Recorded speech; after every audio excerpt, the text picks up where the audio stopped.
الحمد لله الذي جعل نبينا شاهدا ومبشرا ونذيرا وداعيا إلى الله بإذنه وسراجا منيرا، والصلاة والسلام على النبي حبيبه المصطفى الذي أرسله بالحق والهدى، وعلى آله وأصحابه أولي الصدق والصفاء. أما بعد، فأعوذ بالله من الشيطان الرجيم.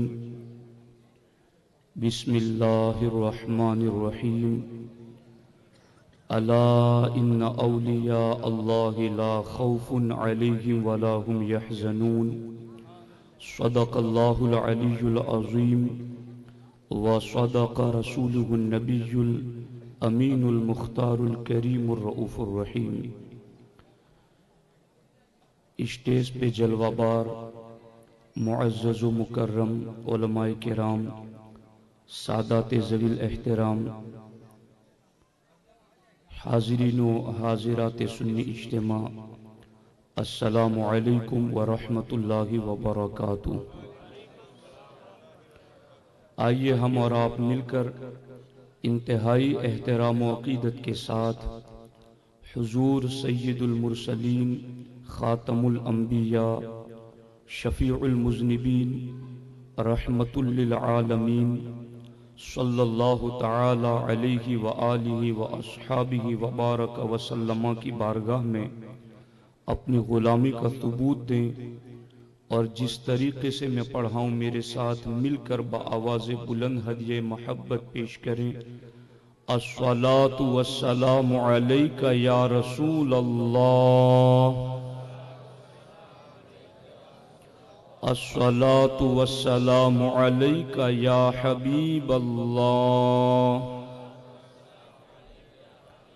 الصلاۃ والسلام علیک یا نبی اللہ، وعلى آلك وأصحابك يا نور الله.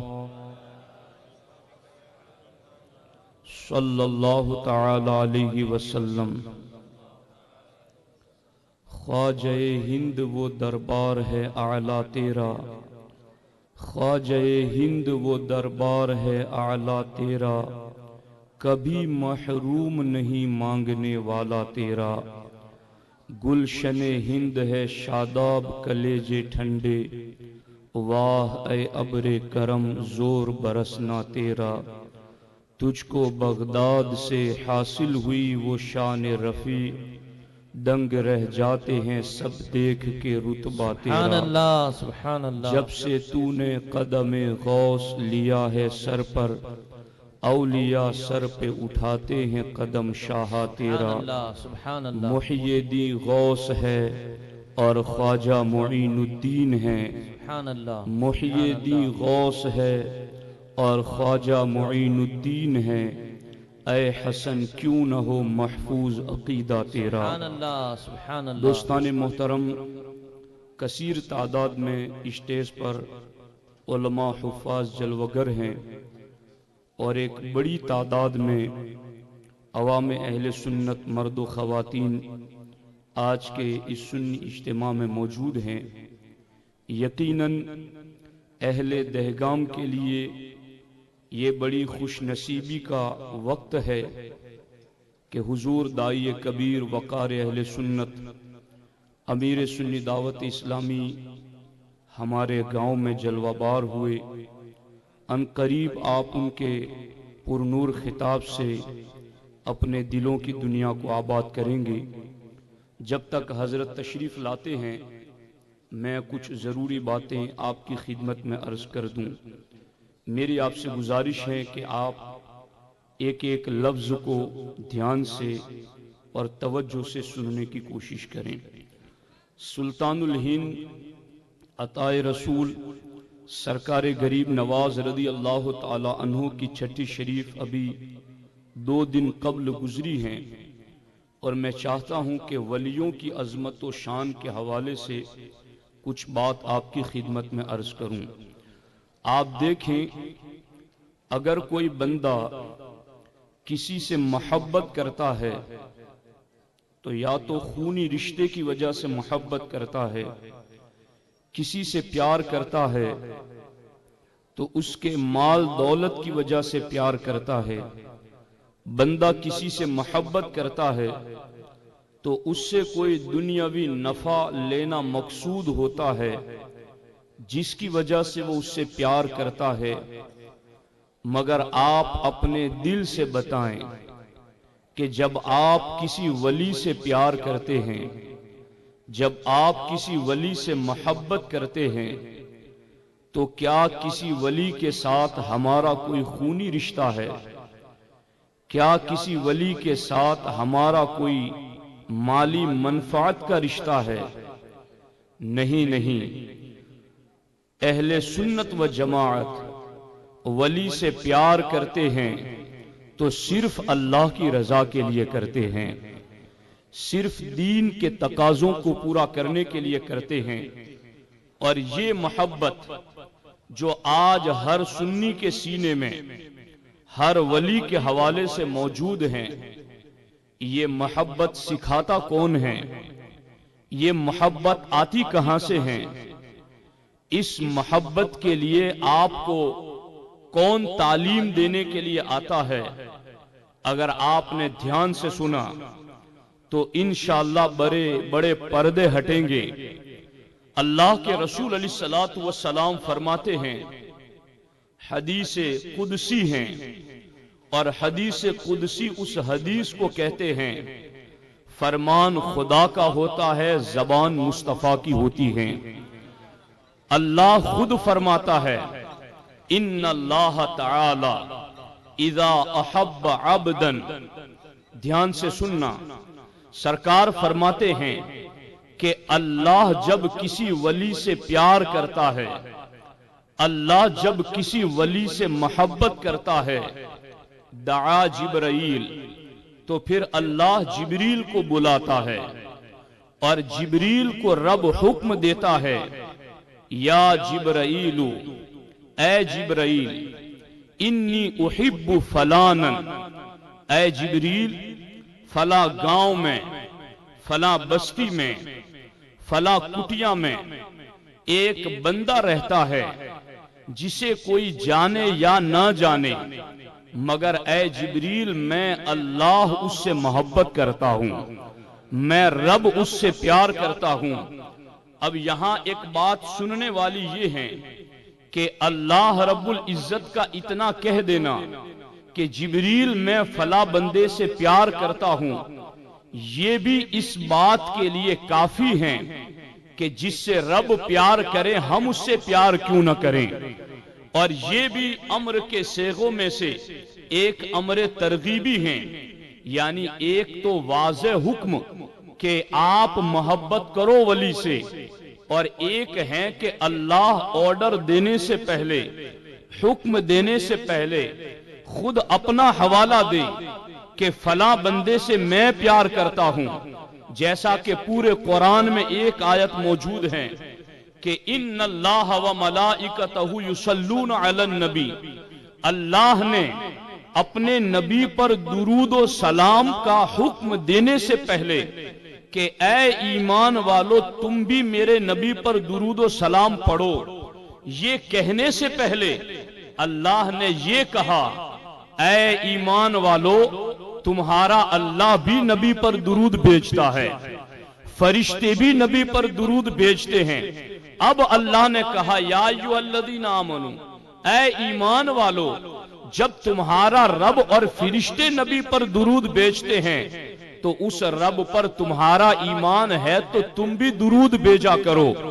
یہاں پر اس آیت میں بھی اللہ نے درود کا حکم دینے سے پہلے اپنا حوالہ ذکر کیا۔ یہاں ولی سے محبت کی بات آئی تو یہاں بھی اللہ نے ولی سے پیار کرنے کا حکم دینے سے پہلے خود جبریل سے کہا انی احب فلانا، جبریل فلاں ولی سے میں پیار کرتا ہوں۔ یا اللہ کیا حکم ہے؟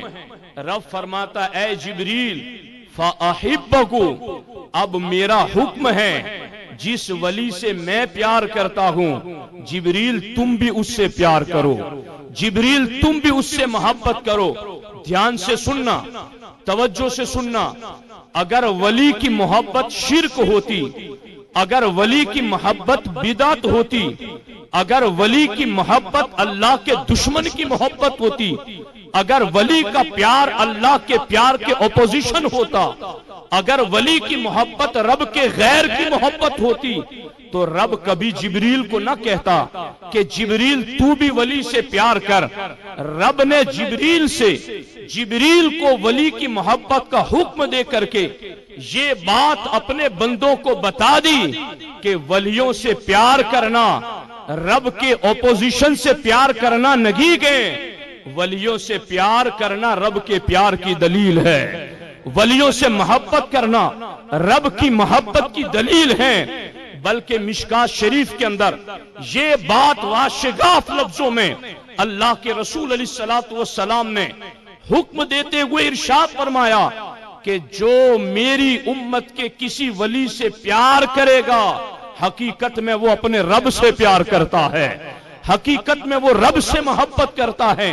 تو ولی کا پیار کتنی عظیم چیز ہے کہ رب جبریل سے کہتا کہ جبریل ولی سے پیار کرو۔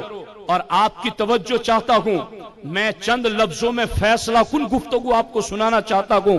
یاد رکھنا، جبریل کے حوالے سے یہ دوسری بات میرے علم میں ایسی موجود ہے جو خاص طور پر جبریل کے حوالے سے اللہ نے ذکر کیا کہ توجہ سے سنو کہ جب اللہ رب العزت نے پیشانی آدم میں نور مصطفیٰ کو چمکایا اور اللہ نے حکم دیا اسجدوا لآدم، اے فرشتوں آدم کو سجدہ کرو، سارے سجدے میں گر گئے، جبریل بھی، میکائیل بھی، اسرافیل بھی، اسرائیل بھی، سب کے سب سجدے میں۔ اور جب سجدے سے سر اٹھایا تو دیکھا کہ ایک اکڑا ہوا کھڑا کے اس نے کہا لم اکن لاسجد لبشر، قرآن میں وہ کہنے لگا میری شان نہیں کہ میں بشر کو سجدہ کروں۔ یہ کون کہہ رہا تھا کہ میں بشر کو سجدہ نہیں کروں گا؟ اللہ اکبر، یہ ابلیس تھا، یہ شیطان تھا جو یہ کہہ رہا تھا میں نبی کی عظمت کو نہیں جھکوں گا، میں نبی کی تعظیم کو نہیں جھکوں گا۔ یہ نبی کی تعظیم کو نہ جھکنے والا کیا رب کے سجدوں کا انکاری تھا؟ کیا اس نے اللہ کی عبادت سے انکار کیا تھا؟ کیا اس نے اللہ کی تسبیح سے انکار کیا تھا؟ اللہ کی عبادت کا معاملہ ہوا تو ابلیس نے زمین پر اتنے سجدے کیے کہ ایک بالشت کے برابر بھی جگہ باقی نہ رہے۔ جہاں ابلیس نے سجدہ نہ کیا کو اللہ کی عبادت کی بات آئی تو ابلیس نے اپنے وجود تک کے لیے سارے عابدین میں بڑا ریکارڈ حاصل کر لیا کہ میں نے اتنی عبادتیں کی، مگر جب نبی کی تعظیم کی بات آئی، رب کے محبوب کی تعظیم کی بات آئی، رب کے پسندیدہ منتخب بندے کے سامنے اپنی محبوبیت کے اظہار کی بات آئی تو ابلیس نے کہا میں اے اللہ تجھے تو سجدہ کروں گا مگر تیرے محبوبوں کو نہیں جھکوں گا۔ تو رب نے کہا مجھے جتنا بھی تو نے جھکنا تھا جھک لیا، نکل جا میری جنت سے، فخرج منہا فإنک رجیم، تو جنت سے نکل جا۔ رب تو ایسے بھی حاجت سے پاک ہے، تیری ساری عبادتیں تیرے منہ پر مار دی جائے گی، اس لیے کہ جو نبی کی تعظیم نہ کرے گا پھر اس کی عبادتیں مقبول نہ کی گئیں۔ اب توحید کا سبق پڑھنے والوں، توحید کا نام لینے والوں، رب کو ایک ایک پکارنے والوں، اس رب سے تو پوچھو کہ تو کس عبادت کو پسند کرتا ہے، تو کس عبادت کو قبول کرتا ہے۔ وہ رب کہتا کہ میری بارگاہ میں عبادت وہی مقبول ہے جو نبی کی تعظیم کے وسیلے سے آتی ہے، جو نبی کے تعظیم کے راستے سے آتی ہے۔ رب غور کرے اس چیز پر، یہ کہ اہل سنت کا موقف ہمیں ابلیس والی توحید نہیں چاہیے